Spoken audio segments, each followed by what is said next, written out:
I get scared of doing things. I get stuck in this, like, what do they call it? Analysis paralysis, where I don't know whether to do something or not because I'm scared of doing too much and also scared of not doing enough and like sort of holding myself back.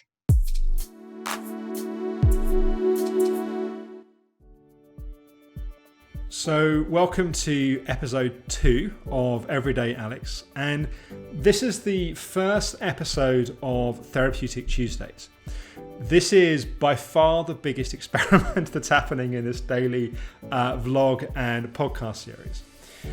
I've been wondering for a few years about how I could share more of what happens in the therapeutic journey that people go through when they're, either on a healing path from chronic fatigue, ME, fibromyalgia, or working on relationships or really any form of self-development. It is an enormous privilege, and it's also deeply fascinating working as a practitioner to share and to witness the journeys that people go on. And I've often thought if people could see more of other people's therapeutic journeys, it would serve as a source of inspiration. I think it would serve sometimes as a source of clarity. I think also people would feel a lot less alone in seeing other people going through the same challenges and having the same moments of frustration, the same moments of insight. And this is Therapeutic Tuesdays is the first step in an attempt to share more of what happens in people's therapeutic journeys. I have been filming for the last few weeks, kind of some roughly 30-minute mini sessions. I have had no background on these cases. Normally when I take on a new patient, I do a deep dive of kind of questionnaire and often one of the team at the clinic's already gathered a lot of context from me, which is really helpful. I didn't have that here, so I think sometimes in some of these sessions I shoot from the hip a little bit too much in hindsight. But I wanted to progress things and create value for the person I'm working with, but also for you guys watching. It's also in half an hour, there's not really time to do therapeutic interventions or to go really deep on things. More what I've kind of found myself doing is signposting, creating some clarity, giving some perspective, reframing certain things. But the feedback, a couple of the team have watched some of these sessions and the feedback has been that they seem to be worth sharing with a wider audience. But I'd love to get some feedback from you guys. Please, wherever you're watching this, in the comments, let me know, is this helpful? Would you like to see more of these sessions? What would you like to see in these sessions? Over time, I'd love to actually film some in-person sessions. That's more technically complicated and more involved. But yeah, let me know what you think. This was the first of these sessions that I filmed. I was still figuring out the filming format for the vlogs. The background hadn't been, the shelves hadn't been put up. I was trying a second camera. It's a bit of a production mess, if I'm honest, but the content I think is still good. Luci, who you'll see in this video, is at the point in the recovery from ME chronic fatigue where over the last kind of few months, it's a while ago I recorded this, so I'm trying to remember, in the last few months has started to see some real progress. But she's trying to work out how much she can do without going into the kind of achiever pushing pattern. We also talk a little bit about this idea of neuroception that comes from polyvagal theory, which I'm going to talk about in some other videos in time, which really is how our nervous system is learning to respond to things in the environment before it's even cognitive, which it's perceiving as being dangerous, which may actually not be dangerous, but that response is quite unhelpful in terms of the healing path. So I talk a little bit about that and give us some context on that. So yeah, here's Luci. Let me know what you think. Would love feedback, and hopefully it's helpful. Hi, Luci. Hi. Hello? How are you? Can you hear me okay? Yes, I can hear you. Can you hear me? I can hear you. How are you doing? Okay, thank you. Sorry, I thought it was like Skype, so I was waiting for an incoming call, not realizing I needed to click the link to join in. I see. No problem. No problem. So, thank you for experimenting. This is the first. It's actually the first one that I've recorded. So I have absolutely no idea how it's going to go, what's going to happen. It's a slightly odd one because it's obviously not a kind of full session where I would kind of go deep dive into a case, but it's also a bit more than just to kind of ask a question and kind of get an answer. So yeah. We've got up to 30 minutes. It might be that we only need 15 minutes. I'm just happy to see if I can help. And if it seems it was useful, then it might be helpful to other people as well. And let's see. So yeah, say a bit more. Obviously, I got the message that Jenny forwarded, but maybe just say a bit more about kind of where you are at this point and what you'd like some help with. Okay, so I've had Emmy for at least 10 years. I'm 24. I had my first major crash when I was 14, but I think I've probably been struggling with it for the majority of my life due to both physical and probably traumatic things in my childhood, which I think all had an effect on the physiology of my body. And then I was always getting sick as a child. I had tonsillitis like 3 or 4 times a year. And I think only in the last year have I realised that how I felt as a child, and even in the last 10 years, is just not how a normal person feels. Sure. So now I am a year out of graduating from university, which I did. I did a 3-year course over 5 years, and I had a really hard time doing that. And I always had to push really hard to do what I wanted to do. And I think once it got to July last year and I finally had the chance to stop, I just completely crashed. And I have been really pretty ill for the past year, and literally only in the last 3 or 4 weeks have I started to feel an improvement. And what I mean by that is that I would say I was at about 20 to 30% of overall health for the most of the past year, and now I feel like I'm at about 40%. So it's not a huge jump, but it's significant enough that I can really feel a difference. And now I'm at a place where I'm being a bit preemptive in this, but I like having the hope of a future is a large part of what helps me to keep going with trying to get as well as possible.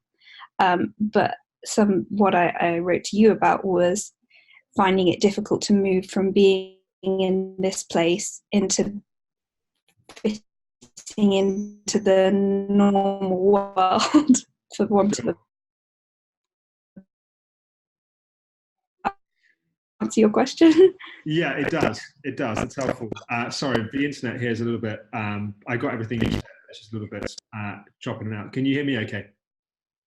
Yeah, I can hear you. It just stuttered. Yeah. So, just give me a bit more of a sense in terms of like where you are in terms of energy today, like what you can do, what you can't do. So you say that you've kind of got to around 40% over the last few weeks. What does that actually equate to in terms of kind of your daily kind of activity level and how you feel in that activity level? So I've been doing a relatively similar activity level for most of maybe the past 6 months. It's now got to the point where I find that a bit easier and I can extend, and I think it's probably important to clarify doing. So I have a list of things that I try to do every day, and it took me a while to realize it was okay if I didn't do all of them. But that includes things like it's as simple as the first one on my list is when I get up in the morning, make my bed, get dressed. And then it includes things like do 15 minutes of yoga, and whether that's evolved for me over the past few months from literally just lying on the floor in relaxation and maybe doing a few gentle movements from the most basic of the yoga programs on the Conscious website to being able to do some more stretches and gentle movement. And then I try to do some meditation, and I listen to binaural beats on YouTube, and I use most of the energy I have either to walk around my garden. So I've built up in the past month from being able to walk. I started at walking for 1 minute, and now I can walk for 11 minutes. And that took me a month to build up, but that's sort of the physical activity I'm capable of. And then I use most of my mental energy trying to learn new things and work out how I can solve my own puzzle. And Yeah. like my mum's noticed, I live with my mum, she looks after me. My mum said in the past 3 or 4 weeks it's been really nice because she feels like I'm now able to chat, whereas before I just wasn't at all. I could not have a conversation, even trying to, if my friend sent me a text or something, it could take me days to work out how to reply and things like that, and now feeling that a bit easier. But I wouldn't feel capable of going out and like going to visit my friends for an hour, like one-on-one, or like I'd really like to learn a language, but at the moment that's just not something that I think I'd be able to do. So while I do have a bit of mental and physical energy, it is limited. Yes. And what do you put the recent progress down to? Is it any specific kind of thing, or is it been a cumulative impact of the kind of gradual program of kind of recovering from the kind of university pushing and just gradually building up your capacity? I think a bit of both, because about this time last year I started the 90-day program at home, the individual psychology program, and I actually was quite disappointed because I just felt worse and worse and worse, and I'm sure that's just because my body was slowing down and I was actually beginning to feel what was underneath.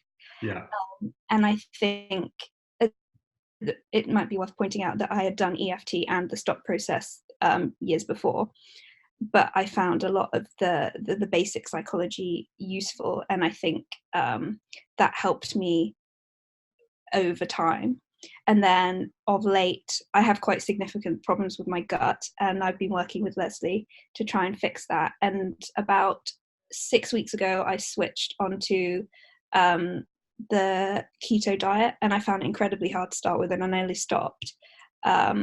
Because my mum and I were both worried that it was putting too much stress on my body, but actually I think it started to really help. And I think I don't know specifically why, but I think in large part because my gut's now not getting any of the foods that would aggravate and encourage the SIBO to continue.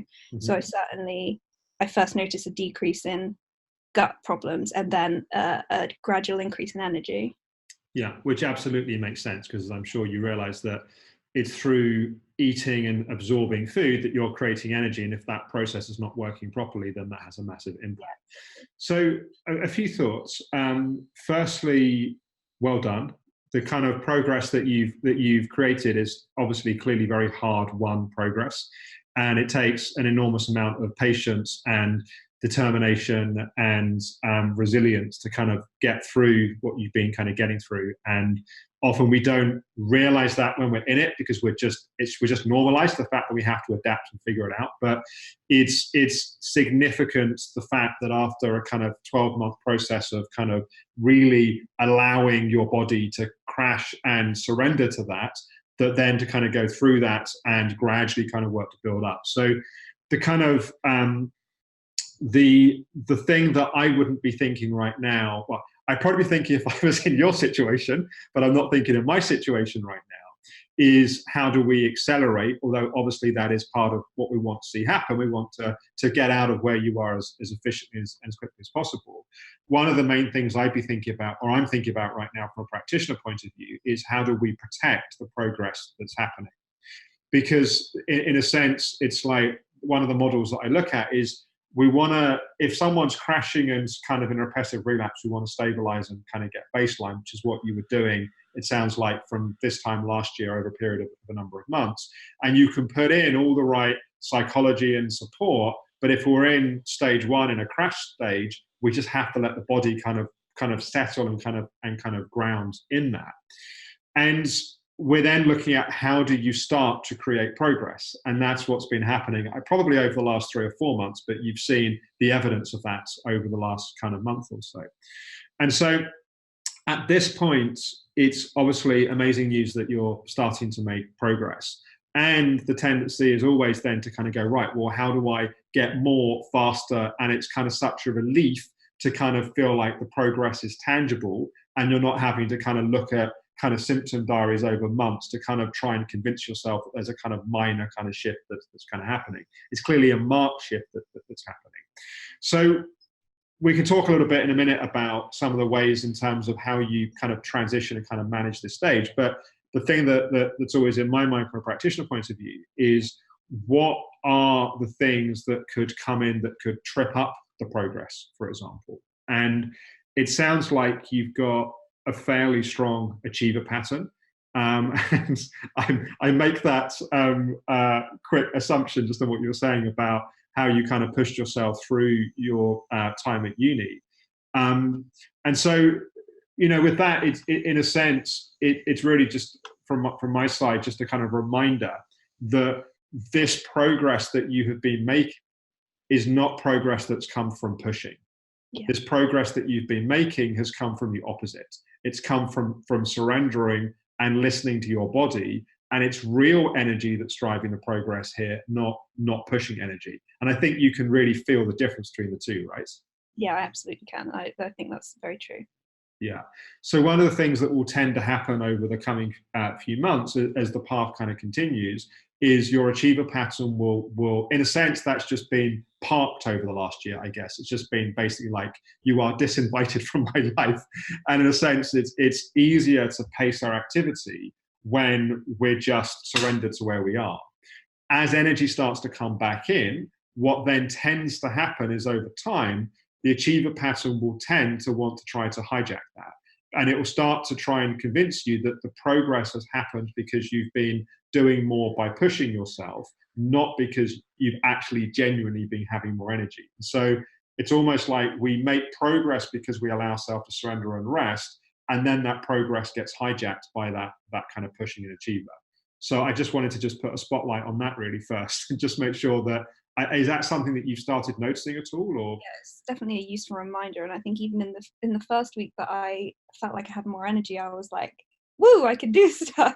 Right. And even though I've been like dealing with this for years and I know how it works, it because there was no effort required in doing these things that previously took effort. It just felt easy to do them for 3 or 4 days. And then after that, I was like, oh, I feel a bit tired now. Right. But I think it's something that actually, as I mentioned, the psychology has helped me. And I think I needed a long period of time to really get my head around it and how it applies to me. But like, I already feel if this had been me 2 years ago, I would be thinking, great, how can I get better as quick as possible so that I can main priority is I don't really mind how long it takes me to get better, as long if that means I'm getting better for good rather than better for now. Yeah.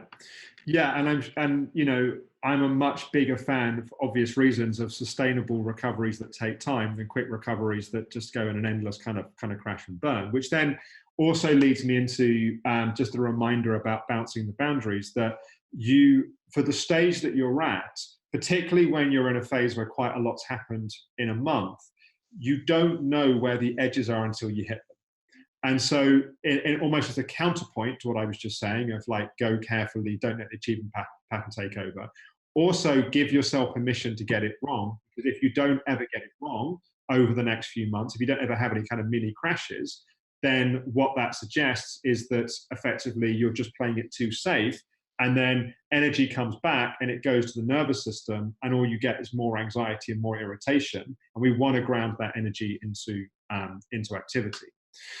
So the question that I think really you were kind of asking is one around, so as you start to get a bit more energy, like what do you do with that, and some kind of more fundamental questions about kind of life and kind of what life looks like on the other side, and that kind of transition from here to there, right? Yeah. So what's your dream?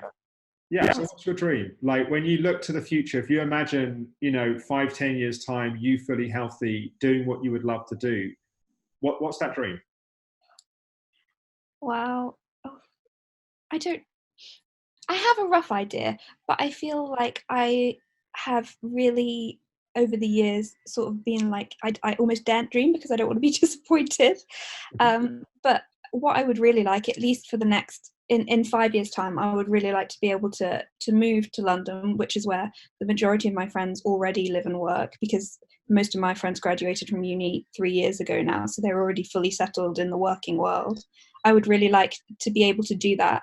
I don't necessarily feel anymore the desire, if I don't have to, if I can afford to, if I could live in London and work part-time rather than full-time, I think that would be ideal for me. I want to be able to have the energy to have a job, and a job that I am really enthusiastic about and love. I don't want to waste what is now obviously precious time and energy doing something that I don't feel really enthusiastic about. But I want to have time to be able to spend with my friends and my family and do volunteering or something beyond just being someone who goes to work every day and comes home and that's it. Yes, is that a full enough answer? Yeah, that's helpful. I'd love to hear a bit more about what I mean. What were you studying at university? What as like a career, if you could, do anything within, sensible parameters. What I mean by sensible parameters is that if I decided that I wanted to be in a boy band, however much I might not be able to sing, I'm also 20 years too old. It's just like certain things that are kind of real parameters, then there are self-imposed kind of parameters. And by the way, I can't sing, so the boy band's not going to happen.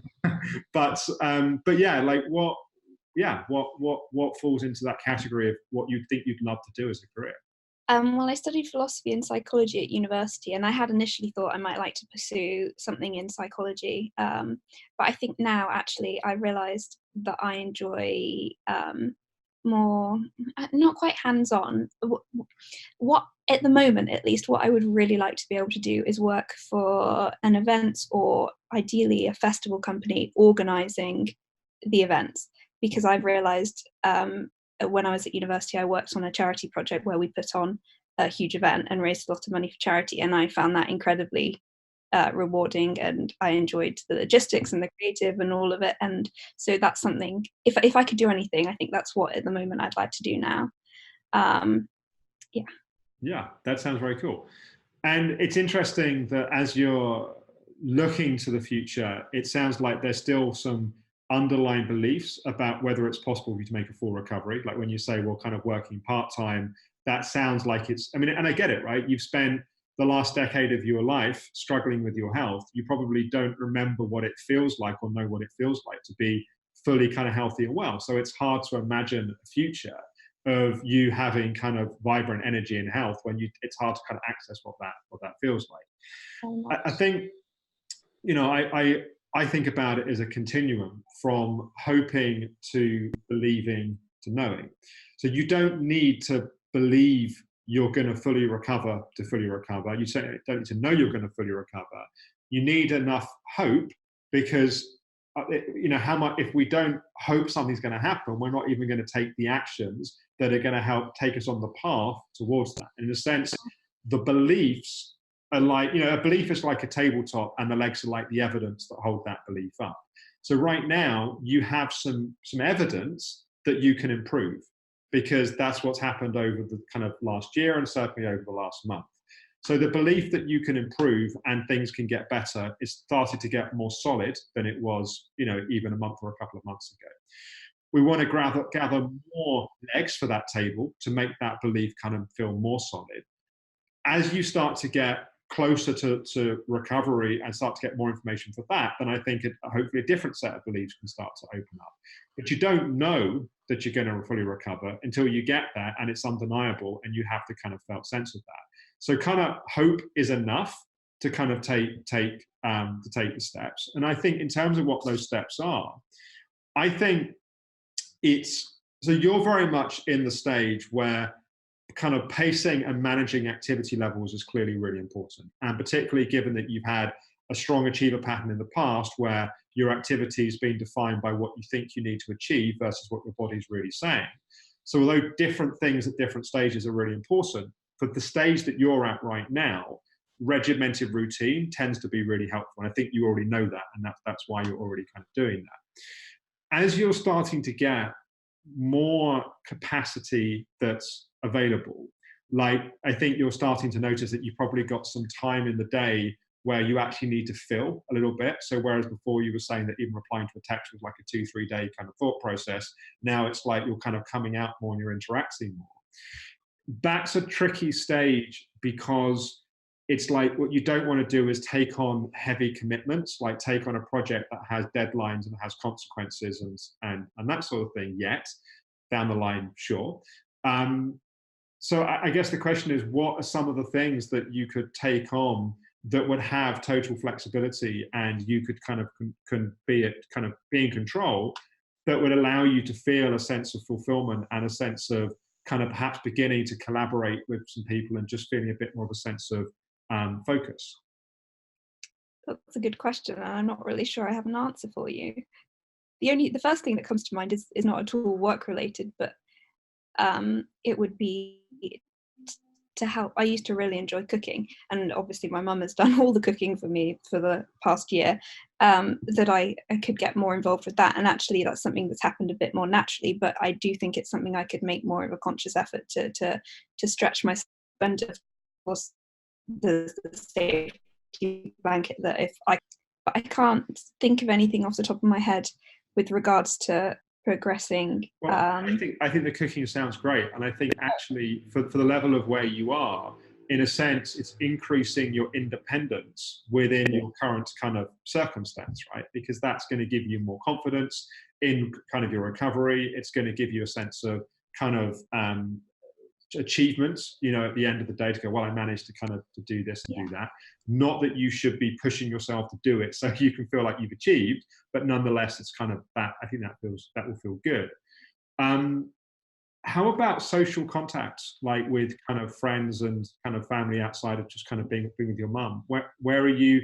Is that primarily, I guess, through kind of text and kind of phone calls at the moment? Yeah, primarily. But a lot of my friends, particularly the ones who I lived with during my time at university, where my health was not so great, have a very good understanding of my illness, or even if they don't, they care a lot and are willing to make the effort for me. I actually have, for the first time, I'm going to see 2 of my friends are coming to visit me for lunch on Saturday. They're getting the train from London. And that's going to be the first time I've seen any friends in 6 months face to face. But they were great in that they said, we'd like to come and see you, but if you can literally tell us on the day if it's too much, and we'll just come for lunch and then we're going home. So that's going to be my first big step forward. It is really just me and my mum here. My dad, my parents are separated, so my dad comes to visit sometimes, and it's not really too much more of an effort. Like if I just sit there and I can't talk, he doesn't mind. With other family, my mum went to visit her family last weekend with my brother, and I had hoped to go, but it was just too much because they live 2 or 3 hours away. But in a couple of that time. Oops. Yeah, sorry, the connection's a little bit unstable again, but I'm hearing what you're saying. So yeah, it sounds like the priorities at the moment, I think in a sense, you might come away from this conversation thinking, well, Alex didn't say anything I don't already know, but hopefully it's some reinforcement in sense of what you're doing, that I think working on your independence in terms of cooking and kind of being able to do things yourself, I think is great. And at the moment, it might be very much you kind of do it when you feel like you can do it. And then the next step is to go, right, I'm going to do all my lunches or all my dinners or whatever it may be. So you gradually kind of take on a bit more commitment around it. I think having a kind of milestone like the weekend, I think is awesome. And that's it'll be a kind of bouncing the boundaries experience. And you'll kind of see where you are kind of on the other side of that. And it may be that you find that, you know, hopefully that goes really well.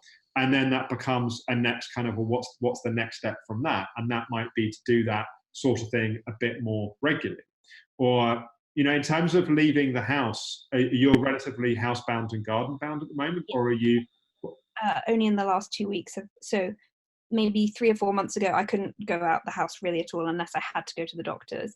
And then I was able to go, my mum goes food shopping every Friday, so then she started taking me in the wheelchair. And then about 2 or 3 weeks ago, we went, and I didn't go in the wheelchair, and I did that again last week. And so far that's been okay.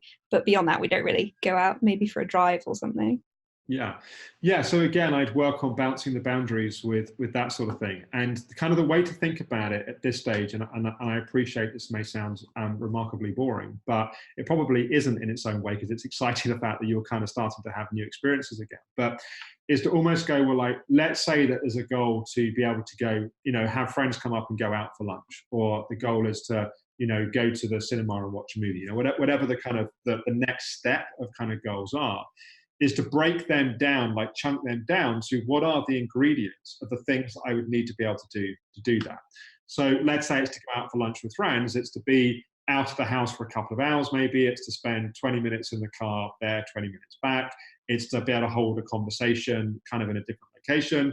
So then you're kind of, what you're working on is over the kind of coming weeks is getting more used to going out in the car for drives, getting used to being out of the house for a bit longer, but potentially in a quite contained environment. Maybe that's going to sitting in the car and looking at the kind of scenery for an hour and coming back. And then you're kind of gradually taking the pieces of that thing that you want to do, practicing them separately, and then putting them together in that thing. And then it's almost like your baseline is gradually going up. So your baseline has been kind of moving up, and you're kind of finding the edges. And it may be something's a bit too much on one day, so you kind of settle your baseline, but then a week later it feels that thing is okay. I think you're doing all the right things for what it's worth. I think it sounds like you've done a great job of putting together the stuff that you've had from different places, taking the stuff that you did with the individual psychology program. And I think it's quite common. It's not uncommon, let's say, that you go through the program, you do all the right things, and then the progress comes a month later, or 3 months later, or 6 months later. Because as I think this is not you do something and that fixes your body. It's that you do something that creates the environment for your body then to be able to heal itself. And that process can take the time that it takes. Yeah. What I don't know how much I'm actually answering your question, because I think you're already answering your own question in terms of how you're doing things. But I'd love to, hear what questions arise from what we've been saying. Well, I do feel that everything you're saying is really helpful, and even where it is reinforcement, it's great to hear, and great to get that reminder.